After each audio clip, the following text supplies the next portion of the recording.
What do you mean recording? We've come in, a minute early because we need to set up some tech. Got a laptop here, we've got this phone here, we've got this phone here doing Instagram. That one.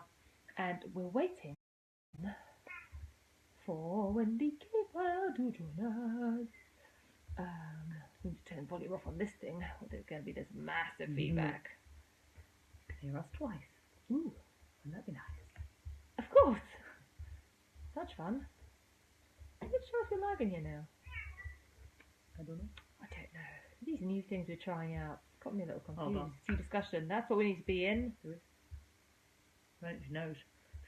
I actually have no idea. Here, look. Where are we? Play a little Why bit can't of I see this on the laptop? It's live now. And we're attending our own event. That's good, isn't it? Oh. Maybe it's on the page, it's not in the event. Do you want to bring up the page on that? Thanks. Well, anyway, Wendy Capewell is watching. Fabulous. Wendy, we're about to invite you. Oh, hi, Wendy. Let's see if all this tech's working. Ready, steady. Hit that thing, and we need to add you to this, Wendy. You ready? I forgot my volume up. That's weird. Okay, Wendy will tell us if she can hear us or not. That's probably good. Adding. See, and it flashes and then it goes connecting. Oh, really? You've done this already? I do have this. I did this morning. Hello. Hey! Yay. Check her out. Oh, There's look at you Wendy. looking all switched. It does look good. Scooching. Just squeeze in a bit, won't you? Okay. Get three of us on the screen. You're still like this the whole time. Meerkats. We've got it on like 3 different devices. Oh, crikey, that's going to be confusing, isn't it? Oh, it's there too. Right, we've got a laptop there, we've got a phone here, and the phone's a little bit behind. Oh, and the laptop's behind. It's really freaky. We're like seeing ourselves. Oh, man. There's way too many of my faces going around this room. And all doing different things. Anyway, how are you, Wendy? Yes. Yeah, Long time no see. I'm good, thank you. How are you? Good. It's a lovely Sunday. And pottering around somewhere. Oh, quick, we have to work at 5 o'clock. But the reason we did that was because people are more likely to be watching this time on Sunday, because this is the time when we're going out. What are we going to look at on Facebook? So we went, we will hear Wendy if we go on where other people are meant to be watching as well. So Right, cool. See, they've done the gardening one and stuff. second, because I think I'm going to get my my headphones, because I don't hear you too well. So just excuse me one moment. Bye, Wendy. She's gone. If you're there and you're watching, can you just give us like a thumbs up or some random emoji to tell us that you can hear us? Hit the hearts or the laugh or Hit the anything really. yeah. You know, Just give us like a little high five in the face. There you go, just like that. Like that. Just to show us.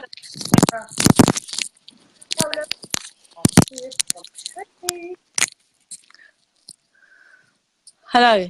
The high five on the face. Nobody's done anything yet. Maybe they don't know how to watch that. Oh, I need to watch. Our eyes keep doing this when. Oh, she's funny.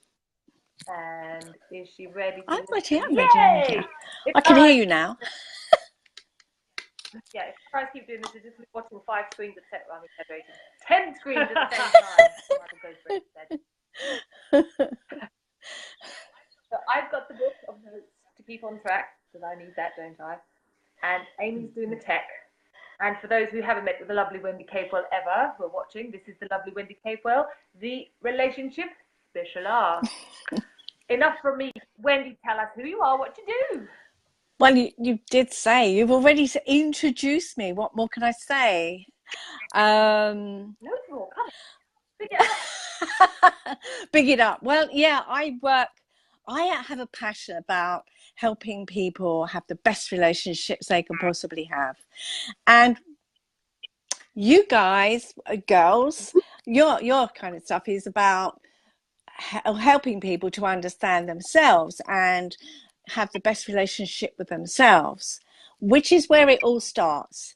And yeah, that's what we have to do. We can't have a relationship with somebody else unless we know ourselves.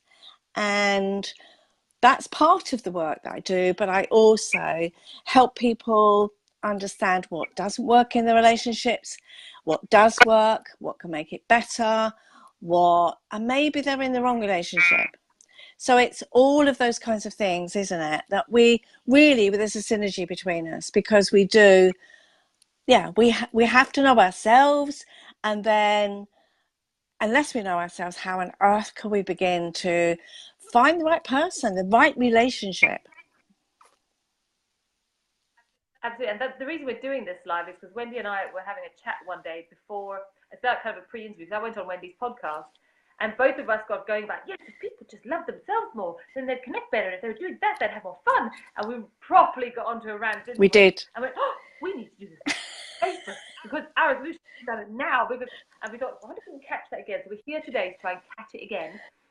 So if anybody's watching, they do have a question that pops up, do pop in the comments, and even if we don't see it straight away, we will answer it later, or if we see it, we'll answer it within this live, because we're just going to ramble for a while, really. If you see my head disappear like this, I'm probably just answering your little comment down here, because Okay. So the idea is get Wendy ranting and chatting about what she really sees, because Wendy works relationship counseling. She'll tell me if I'm wrong, but I'm just going to waffle on for a second, saying that Wendy does work counselling couples in relationships and individuals as well, Wendy? Yeah, I do. And in a relationship. Yeah, and I really try to get away from that counselling label, because people get really scary when they think about counselling. That must mean that I've got a mental health issue. And it doesn't mean that at all. It just means somebody who's got some kind of outside, they're not involved. I'm not emotionally involved. I can be a bit impartial and see another way of looking at it and exploring it with other people. So I think counselling, sometimes people think about counselling marriage guidance, relate, and they go, I can't do that. But if you wanted to get fit, say again. Would you call yourself a relationship referee? A referee, yeah, or a sat nav. Good. That's better, because referee is kind of like a competition, isn't it? We don't want that. It's a bit raw. Unless, of course, somebody's way to play is a competition. But sat nav's great. It's like a journey. Yeah. Look, are we both going the same way? Yeah. And sometimes people are they're on different roads, aren't they? They're just, I turn to them and say sometimes, well, and I think, let's start at the beginning. We all have different maps of the world. So if you use that analogy and say, well, you might have a map of China and I might have a map of Japan or even America. Well, those two maps are not going to be the same. So we have to accept that we're not going to have the same maps of the world. And that's all because of all our stuff, the way we grew up, our experiences, and all the rubbish that we picked up along the way. And then we could be on different roads, because you might be on the M25 and I might be on the M6. And if those two people are just traveling in different directions and there's no way of connecting, then that's where some of it goes wrong. That's true. Stuck on the M25, you're not going to be moving at all, are you? No, you just keep going round and round. Or park on it. So if you had to be chatting to a couple or a person that's saying, I'm on the M25 and I need to be on this, and they felt like they were just on this continuum, what would you suggest? How do you tell them which turn off is for them? Well, that's it, isn't it? Because you talk about playing it out. We all play differently, and that's what your ethos is about, playing a different game, a different way, and it's the way we approach things. And so it's really accepting that the other person has a different way of playing, and also understanding that it might not be their stuff at all. We've got to look within ourselves and understand why that thing triggered us, because usually it's our stuff. And that's what we've been doing. Yeah, and that's what we've been doing all this week with the being selfish challenge, is saying how well do you know yourself? Can you look within yourself and know yourself and go, this is what I need and want, and yes, I acknowledge that that's me. So that's why we thought, it's perfect to relate this, and Wendy can help us say, yes, be more selfish, because actually, how does being more selfish, and in positive sense of the word, benefit relationships, Wendy? Tell us. I think by understanding ourselves, looking at ourselves, what we need, what is important for us, how we function in the world, which is what I was just saying, really.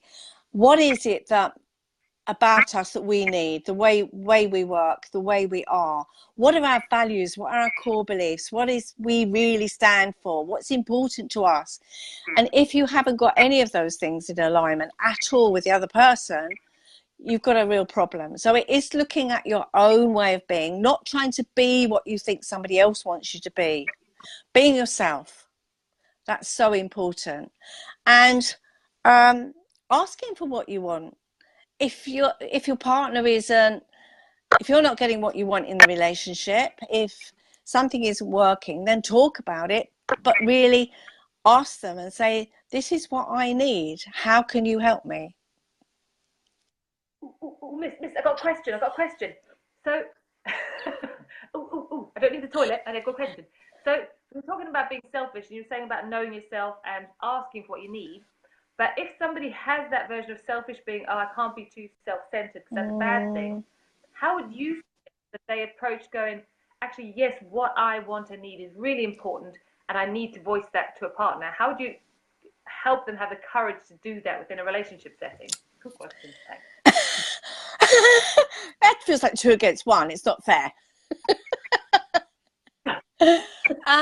Well, when you think about asking for what you need and putting yourself first, I liken it. I use the metaphor of asking people, have you ever flown in a plane? Have you ever been on a flight? So when it comes to the safety instructions and they tell you about the oxygen mask, what do they tell you? Put yours on first before helping someone else. And try not to scream too much. Yeah. So why do they say put the mask on yourself first? Huh?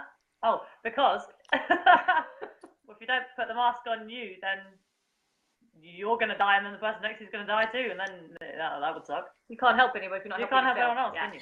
It's the same in a relationship. It's the same in life. If we don't put ourselves first, if we don't have lots of self-care for ourselves, we can't be there for anybody else. And so, yes, I understand it's hard to ask for what you need in a relationship, but the other person,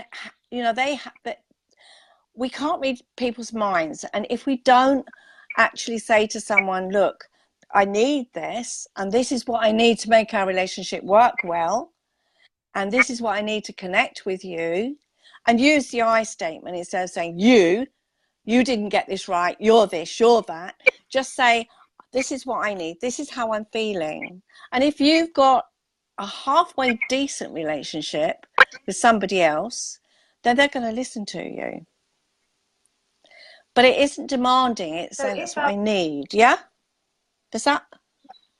So, yeah. Using the I statement is one way to have that courage to go, actually, I'll put myself, or not blame, accusing. What are other ways that people can take that courage step? Say before in the relationship they've gone, I'm letting this other person know what I feel I need, and they've been shot down, or it hasn't been received well, or they've had a bad experience with it being received and understood. What are other ways that people can build that courage muscle to go, this is what I need. I am being selfish and I need this in this relationship? I think sometimes writing down all the things that are bothering you, and then reread it and think how reasonable you are. If it's something that is just completely unreasonable, that you are making some kind of demand, then surely you'd work it out and say, well, yeah, perhaps I'm just being over the top and it's not something that is important, or that's the way they are. It's like trying to tell someone that, I don't know, I want you to speak in French, but they don't know how to learn how to speak French. That's really unreasonable. But if it's something if it's something that you just need to build that courage, then write it down. Ask yourself the question. Or I sometimes use that best friend statement. If your best friend told you this story, if it was your best friend, turn it round. If your best friend said, this is going on, what would your response be? So if you said to turn it around and say, my best friend told me this story, what would my response be? Would I think that was unreasonable, or might I think that I was being, that actually, no, that's a fair thing think about. And I don't think it's about making demands. It's about talking it over, rather than saying, you've got to do this. Is that potentially where you come in as a relationship specialist? Because that is the refereeing bit, where you come in and go, actually, one person's going, it is reasonable. The other person's going, it's not reasonable. Goes, it is, it isn't. You come and go, wait. Refereeing. Red card, thing. Here's the rules of the game. Actually, there is no right or wrong in a relationship unless it's an abusive one. If it's toxic, then I would say just get out. But if really every relationship is different, what might feel right for you, Ruth or Amy, might not feel right for me. But if you're in a relationship, two people have co-created it and it's right for them, then that's all that matters. So if you've got a real difference of opinion, sometimes I might turn it around and say, okay, one might say, she might say to him, you just stay out drinking all night long, and I don't think it's fair that you come home in the early hours and wake me up and wake the whole family up, and the next day you're no good for anything. And he says, well, I need to relax, and this is my way of unwinding. Then I will turn it around and say, what would happen? How would you feel if your partner did that? How would you feel if she went out all night drinking and came home and, was really, really, really drunk, and the next day she was no good to man or beast? How would it feel for you? And I think that sometimes could get people thinking, well, actually, I'm not quite sure that I would like that. I mean, it's quite an extreme, I know, but even if someone's using their mobile and just texting all night long, and their partner is, twiddling their thumbs because she won't talk to him, for example, then how would it feel if he was on his mobile all night long or on his laptop working all night long? Does that feel right? I think sometimes just asking the question. I'm curious rather than being judgmental, and ask each of them what it feels like, because sometimes there are reasons behind things. Sometimes by being curious and wondering why that's happening, what's going on for you, that could really open things up. What is it that you need to be on why do you need to be on your mobile all night? Why are you texting all night? Why is it? What's going on for you?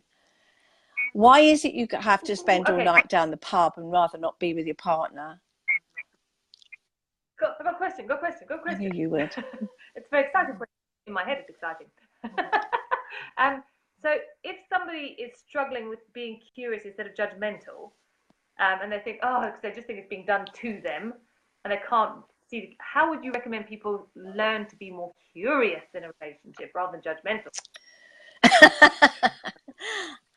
I think asking ourselves the question, what's going on for me? What stops me? What is it about me that I'm scared of asking that question? I think it really is. It's building that muscle, I agree, but it's slow. Sometimes it could be slow. It'll be slow. I think, yes, we can have that awful, terrible feeling inside when we start thinking about going out of our comfort zone. You get that awful, it's the fight or flight response happens, doesn't it? Oh no, I can't possibly do that. And then your heart starts beating, you start feeling sick, you get clammy hands and all of that. And I can't possibly, oh, but when I get that response, I actually, instead of fighting it and saying, can't possibly do that, can't possibly, no, it's too scary, I actually stop and say, you know what? This is my survival, my fight or flight response. It's actually kicking in. But instead of saying, oh, this is awfully too scary, I actually thank my body for responding the way it was made to be. I say, thank you. I'm really pleased that you're actually doing what you're supposed to do. Like, my heart is beating, that I can speak. Thank you, body, for doing what it was set out to do. But right now, like an absolute genius. I'm like, what? You're an absolute genius. It's literally what we just talked about this morning in our live, that knowing your body, why it's doing what it's doing, and being that selfish that you're so aware that, yeah, well done, body. Check out what you're doing. Brilliant. Keep going. Sorry, I interrupted you. No, that's fine. Because once we understand what's going on and we recognize that, we can actually say, thank you so much for doing what I've asked you, what you're meant to do. And I really appreciate that. But right now, you can sit on the sidelines because I don't really need you right now. I can do this, but I know you're there to support me and you're cheering me on. Yeah, we have a similar thing in our program called anticipation versus fear, because anticipation, excitement, and fear and anxiety are different sides of the same coin. They're the same physiological response. And to be able to notice them and know them for that feeling is the same physiological response. You can take that then and flip it and go, rather than it being a fear and a hold back, it can be a drive of energy for forward motion, which keeps you moving forward rather than feeling. So it's which motion will you choose from that feeling? But it's being self-aware enough to notice the feeling and go, oh, this is what it is, instead of squashing it down and absolutely ignoring it. Brilliant.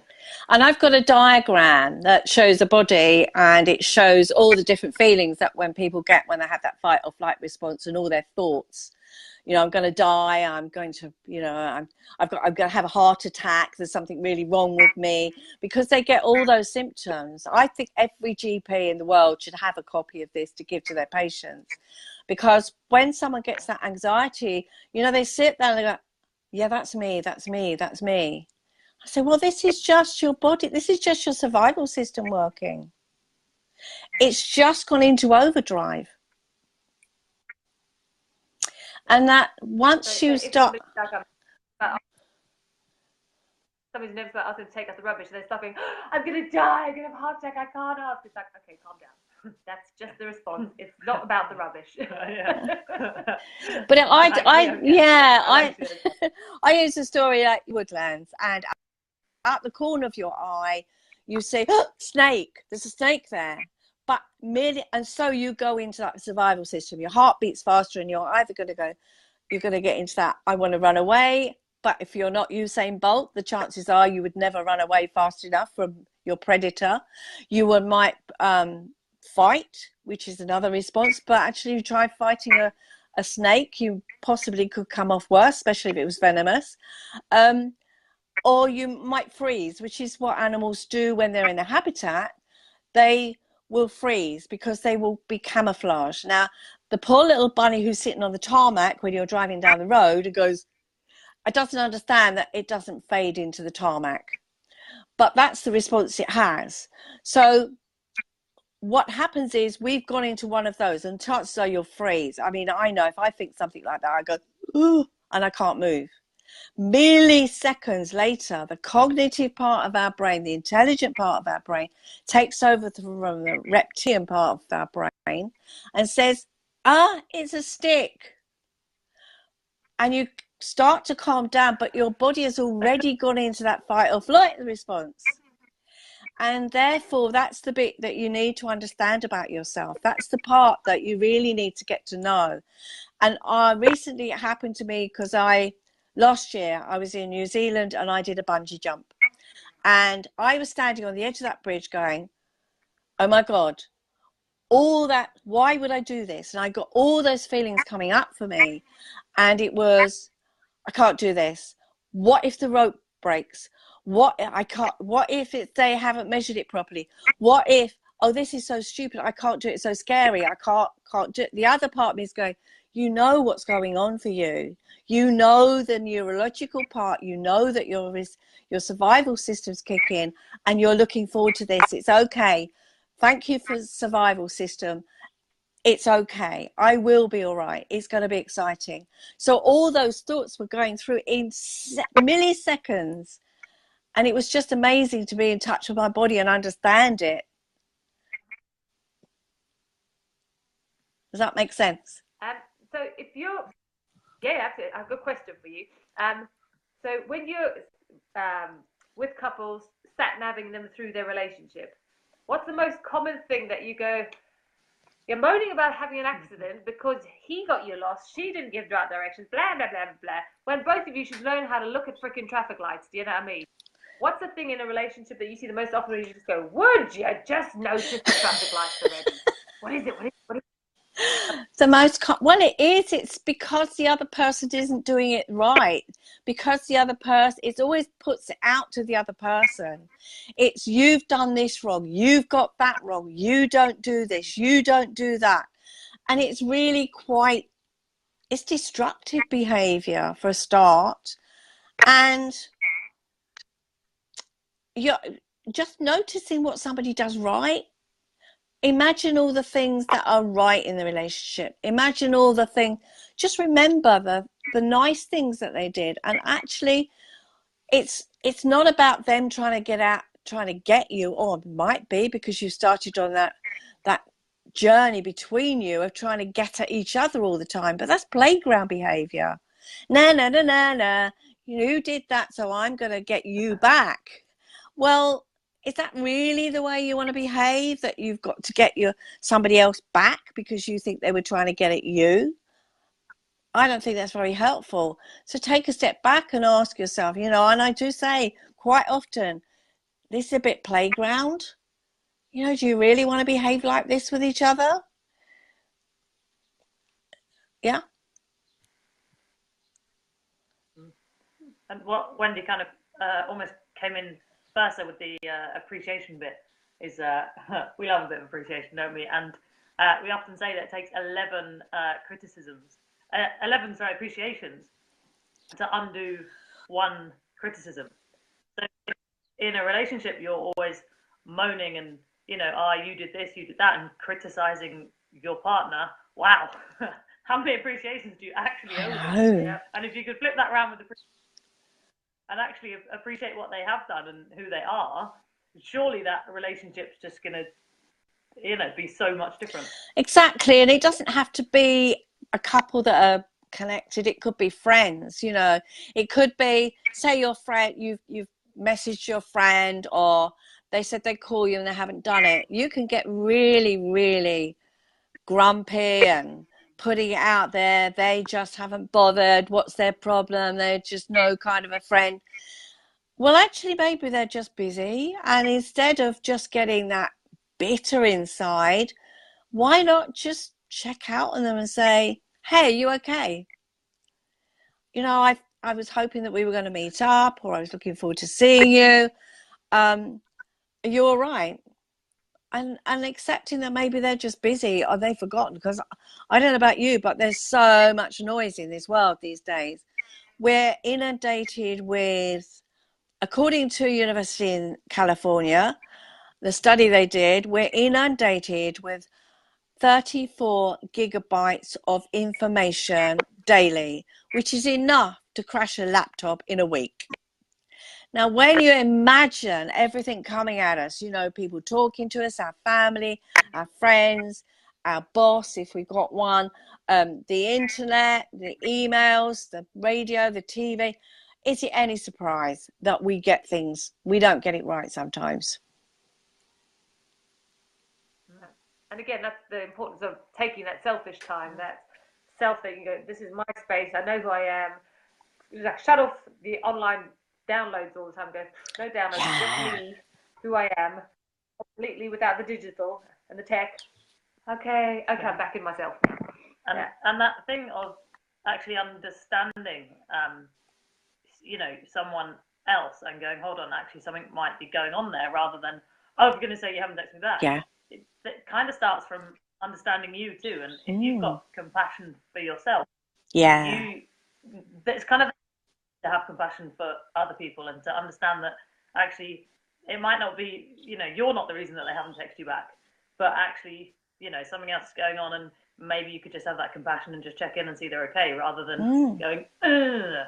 But you're doing that with yourself, and that's where you're then putting that onto others. Yeah, when actually it's our stuff. Sorry, I missed that, Joyce. That's all right, we've got a bit of a lag, so you go, Wendy, go. Oh, I've forgotten. You go ahead. It's gone now. Okay. I've forgotten too. Damn it! Well, Wendy started off with, and actually it's our stuff. Yes. I think I was going to say it's that it's our stuff, and we have to remember that if we're feeling that someone's rejecting us, it could well be that it's us, our feelings. It's what's going on for us rather than what the other person is doing to us. So if we grew up feeling as a child, I mean, I felt my parents didn't love me very much, and therefore growing up I just didn't feel good enough. I was always trying to be what I thought everybody else wanted me to be. So I had this real feeling that people were rejecting me and it was all my fault. So if somebody then doesn't respond to me immediately, I think, oh, they don't like me or they don't want to know me. I mean, not so much now, obviously, but that thought might come into my head. But then it isn't. It's saying, actually, no, this is my stuff.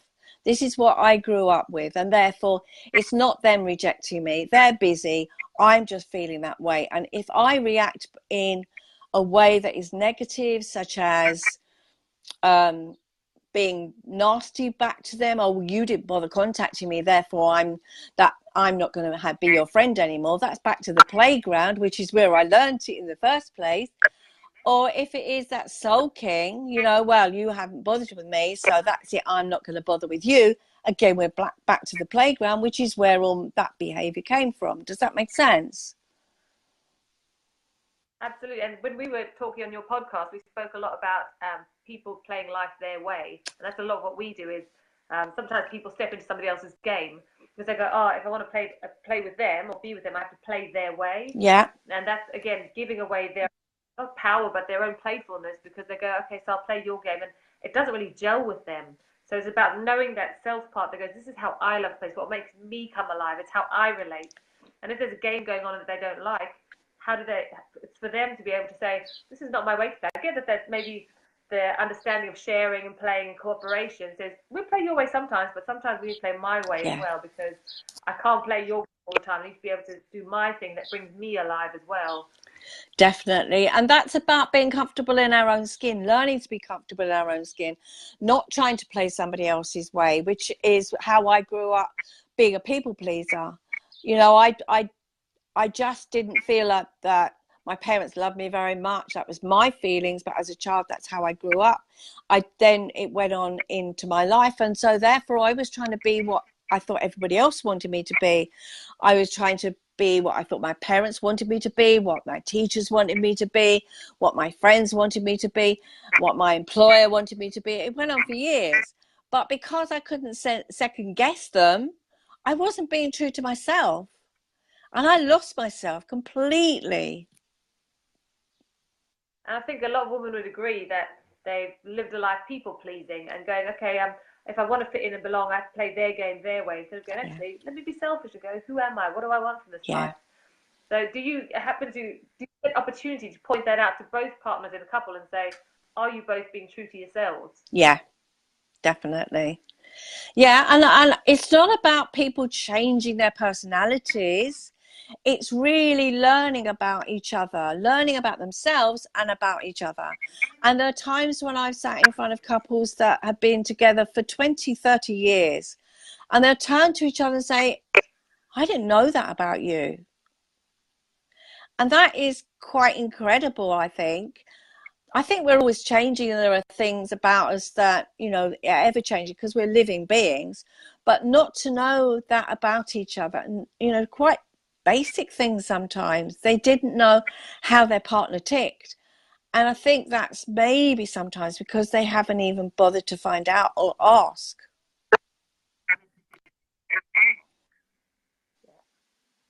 So what's your absolute favoritist thing about what you do as a relationship specialist, Wendy? What do you love about it? Oh, I love much about it. It's helping people understand about themselves, what their true beliefs and values are, understanding themselves, understanding what part they're playing in that relationship, whether it's a toxic relationship or if they're not getting on with their partner, or why their relationship went wrong. I mean, it could be any one of those things, the part they played in it. And if it's a couple that really do care about each other and really, really want to be together, it's about them hearing each other, understanding themselves and hearing each other. I mean hearing, not listening, I mean hearing. And there is a real difference, because people don't always listen to each other properly. They'll think they do, they're distracted, they translate it on the way into their language instead of really listening to the other person and saying, you know, what does that mean for you? And once they start really hearing the effect of their behavior on their loved one, that is when the true magic starts. High five to Wendy. Yes. You just high five my face. Do I high five Wendy on the camera? High five. Because I know that in the work we do, often people are going, okay, so what do I need to do to fix it? Give me like a strategy. And I love what you're loving about what you do is that it's about people knowing themselves and being themselves and then connecting because of that. Mm-hmm. And the same when we work with people's bodies or their playfulness, and they go, okay, so just give me the thing I need to do. And it's like they're still trying to ignore themselves by putting a doing on top of it. It's like, no! Just know yourself and live true to this, and then connect with those around you. That's why we connected so well. We're, yes, that thing. And to bring that into all areas of the life. And I mean, we're not relationship specialists, but we see the effect of what we do when people can say, this is who I am, and because of that, I'm connected to people so much better. And you come at it from the thing of going, let's start there, because you come with that issue of the relationship, where people come to us with the body issue, or they're stuck in I can't find a way out of something issue. And we're just coming at it from a different thing, but doing the same thing in essence, with the different styles we bring to it. You as a sat-nav referee person, and us as whatever it is we do.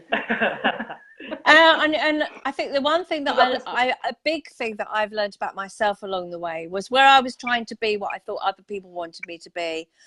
I really lost myself, and then that one day when I said I can't carry on like this anymore, I'm not going to, and I took that risk and started being me. I mean the real me, warts and all, you know, acknowledging there's some really shit stuff about me that is possibly not very pleasant. I could be a complete bitch.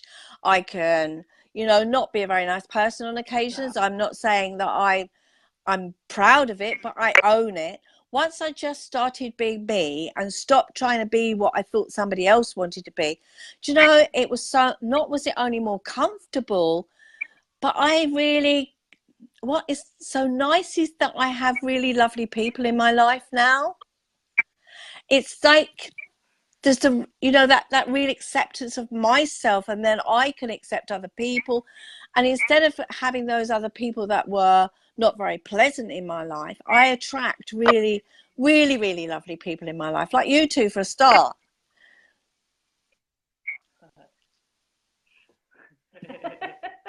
So tell us, okay, so the beauty of hindsight is that we can look back at our journey and go, I'm so glad I made that choice at that time, and I chose to know myself and to follow through on who I am.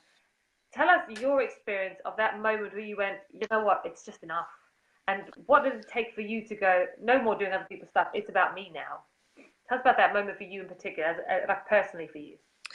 I think when it just... Or is it too long ago? Probably. Was it? I mean, I'm always still working on myself, but it was just that sense of, I think I had toxic people around me. I was, people were demanding so much of me that was unreasonable. Because they knew I was trying to please them, they would monopolize on it. I'd be bullied and taken advantage of. And it was just a case of feeling so miserable about myself. I just felt so worthless, so low. And I thought, I don't want to be there anymore. I just don't want to be there anymore. And I'm not saying it was an easy journey. I would never say to somebody it was a light bulb moment, but that journey does take some work. And I think it just is slowly valuing myself, believing in myself, actually saying, you know what? I'm not all bad. I'm not rubbish. This is me. Starting to learn about what really matters to me, what my core values are, what is really important for me, what I stand up for. I hate injustice. I hate bigotry. I know I'm a sensitive person. That works two ways for me, because my sensitivity means I can take things very personally, but it also makes me good at what I do, because I can be very empathetic with other people.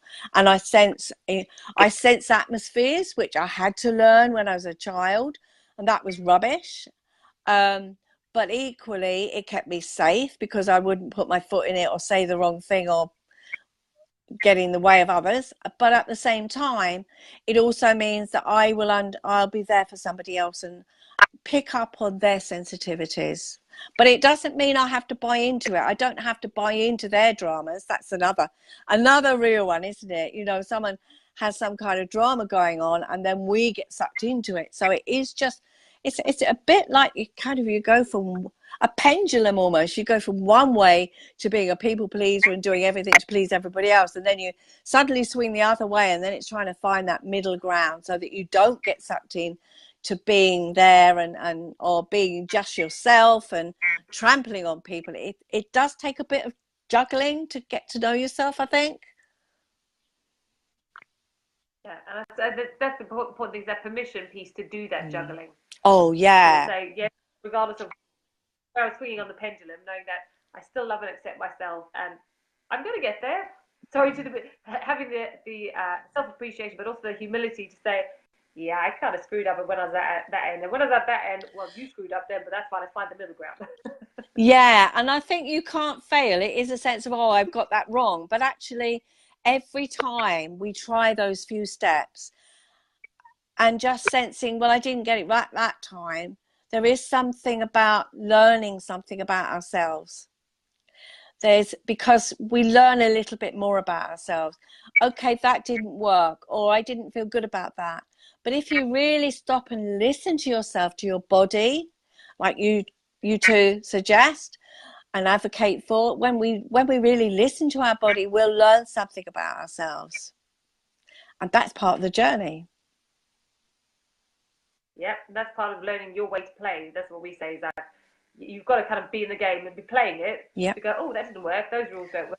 Change them. Let's juggle it. Do it again. Play with new people. You know. Yeah. Yes. Yeah. The questions for Wendy. What else? I had one a minute ago and that was gone. Oh. Yeah. What else can you tell us, Wendy? Tell us something interesting. Go more. I want like a story or like big irritation. Like, yeah. What really irritates when you have to sit there and like bite your lip when you really want to go, come on, for goodness sake, you two, this is just ridiculous. I know you spoke earlier about it being kind of more, you know, you kind of go, all right, you two, you're in the playground now, it's playground behavior. But is there one, like, I don't know, one specific thing that people bring and you go, just no? I think when I've sat in front of couples and we work for a period of weeks and they come to see me and I ask them what work they've done, what's happened in the week, and all they tell me is, oh, well, they'll tell you their week. I went to work, I saw my mom, we didn't have time to talk to each other, we were so busy ferrying the kids around. And when that happens week after week and they haven't put anything into themselves, into that, then I get really, really hacked off, because they're not even giving themselves that time. They're not giving their partner that time. And I've actually said to couples, do you know what? I'm more passionate about your relationship than you are. And that's not right. Because I've got so frustrated with them. Well, what stopped you from actually sitting down and having a cup of tea together and just spending time with each other? What stopped you from giving each other a cuddle? What stopped you from having that talk about whatever it was that was difficult? What stopped you from telling your partner you really love them? You know, whatever that thing is, what that you did when you first met each other. What stopped you? Well, if you can't be asked to do something about it, what are you doing here? Yeah. Completely get it. I get the same thing when I work with people, and that's part of the reason why I don't do the very fitness-based stuff anymore. Because you say to people, okay, if you do this and you spend the time on this, you'll have this result, or you'll feel this way, and they go, I didn't get it. I care about your body more than you do. What? And again, it's learning to become advice, coaching, whatever you want to see it as, not in a way of going, well, just do these things and be fine. Going, so what is the actual blocker to getting you to the time? What is that block that makes you think you're not that important? And that's when you ask me, what do? I don't. You know what I mean? I don't advise anybody. It's about exploring and what it is they want, and then how are they going to get there. So it's, you know, when I say, if you're like two trees that are just standing there like rods, and neither of you are going to be able to move and sway, and actually I don't talk about compromise. I talk about negotiation, because when you're compromising, one of you is going to be losing, and that's not the point of the game. The game is that you negotiate so that each of you get something that you want, and they get something that they want, and you are just working together in synergy, basically. So Wendy, if people want to know more about the work you do of encouraging them to explore, be curious, connect, negotiate with each other in relationship, how do people find you? Well, yeah, Wendy Capewell, your relationship specialist. And I've got a podcast, which Ruth and I did one together, didn't we? And that's out being published. That's called Love, Listen, Talk, Repeat. And the reason I call it that is because that's what I think we need to do. The first thing we need to do is love someone, listen to them, then start talking, and then repeat the whole thing again. So yeah, your relationship specialist. If you search on Google, if you look on Facebook, you should be able to find me, Wendy Capewell, your relationship specialist. So, Google brings you up at the top. You've done well on your SEO.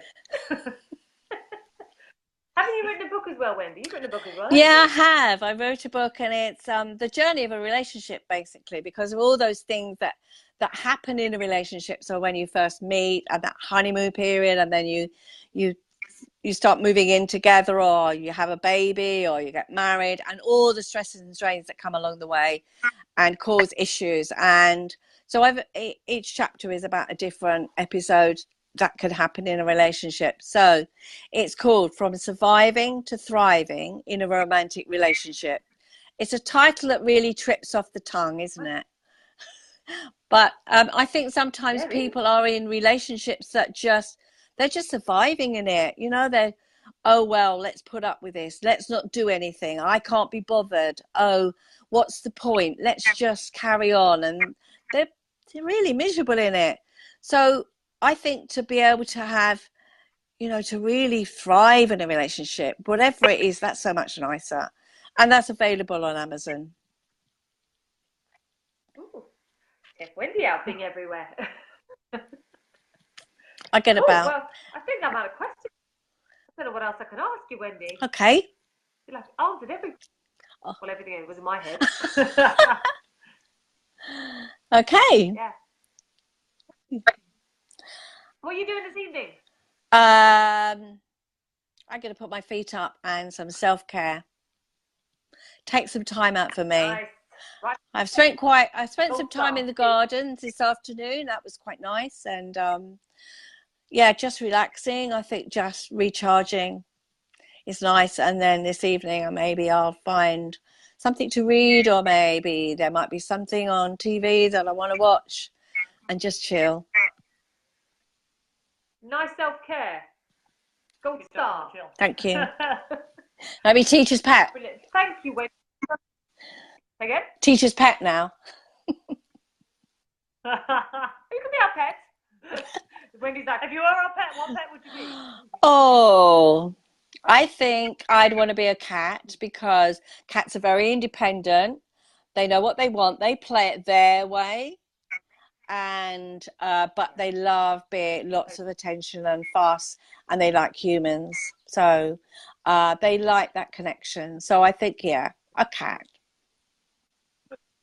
I'm glad you like humans. We could be your humans. Okay.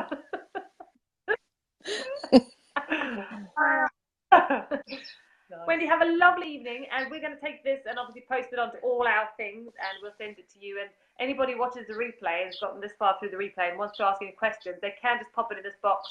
And if Wendy doesn't see it, we'll forward it on to Wendy anyway. Brilliant. Ask any question you like. Okay, thank you. Yeah? Including what book. Yeah, been lovely chatting to you Or what her too. cat name was. And yeah, you really were asking me some questions there. But yeah, I don't think no straight answers to anything is there. There's not. This is the formula. It really is knowing ourselves and then accepting others for who they are and not trying to change them. Exactly why we asked you on here, Wendy. Good message to finish on. Love you lots. Enjoy Love you your lots evening too. until we see you again in person. Bye then. Event. Bye. Not need to hear the finish. Hold on. Ooh, I'm doing tech. Rubbish on the tech. Come on.